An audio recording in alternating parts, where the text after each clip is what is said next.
জাজমেন্টে খায়রুল সাহেব তাকে জাতির পিতা বলে সম্বোধন। তো আমি আপনার সুপ্রিম কাছে বলেছি এই জাতির পিতা শব্দটা এই জাজমেন্টকে যেন এক্সপান্ড করে। উনি আর একটা ইতিহাস করেছেন, উনি বলেছিলেন পাকিস্তান সারেন্ডার করেছে বাংলাদেশ এবং ইন্ডিয়ার যৌথ বাহিনীর হাতে। সেটাও একটা মিথ্যা কথা। পাকিস্তান সারেন্ডার করেছিল জেনারেল অরোরার কাছে, সেখানে এমএজি পানি ছিলেন। আমি এই শব্দটাকেও আশা করি আপনাদের এই বিষয়ে ওভারঅল এই তত্ত্বাবধায়ক ব্যবস্থা পুনর্বহাল দেওয়া হয়েছে যাতে নেক্সট ইলেকশন থেকে এটা বলবৎ হয় এবং সেটা এই 22 তারিখ যদি সেটা করছে এই কেয়ারটেকার গভর্নমেন্টের যে আপিল জানা হয়েছে এই আপিলটা খারিজ করতে হবে, এটা ডিসপোজ অফ করতে হবে না, কোনো অবজারভেশন দেওয়া যাবে না, হয় এটা অ্যালাউ করবে না খারিজ করবে।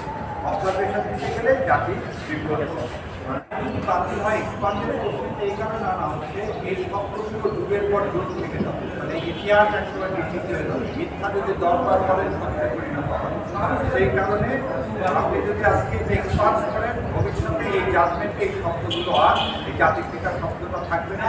সারা বাংলাদেশে যে একটা মিথ্যা ইতিহাস শুরু হয়েছে শেখ মুজিবুর রহমানকে জাতীয় পিতা বলা সেই ইতিহাস থেকে আমরা অথবা আপনাকে প্রতিটা জিনিসের একটি টাইম লাইন, যদি টাইম লাইন না থাকে শুরু এবং শেষ না থাকে অনির্দিষ্টকালের জন্য। এখানে যেখানে কথা ছিল প্রথম অধিবেশনে এটা করা হবে, সেখানে এখন প্রায় নিয়ারলি 1 ইয়ারের মধ্যে করা হবে।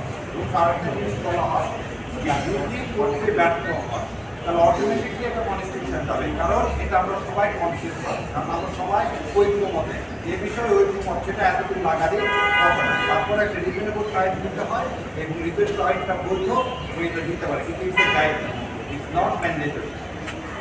সংসদ চাইলে এটাকে এক্সটেন্ড করতে পারে, কারণ এই যে এটা দিচ্ছে এটা একটা সত্তা, এটা যাবে হচ্ছে প্রধান উপদেষ্টার কাছে, তারপরে এটা একটি আদেশ আকারে গেজেট নোটিফিকেশন, গেজেট নোটিফিকেশনের সাথে অনুচ্ছেদ 1-এর সমস্ত সংশোধনীগুলো গণভোটে যাবে। গণভোটে যদি পাস হয়ে যায় তখন আর কারো ক্ষমতা নাই এটা ইমপ্লিমেন্ট না করা। তো ওই জিনিসগুলো বা এটা অটোমেটিকলি হবে, এগুলো আর তখন পুরো এক্সিস্টেন্ট থাকবে। আর গণভোটে যদি হেরে যায় তাহলে আপনি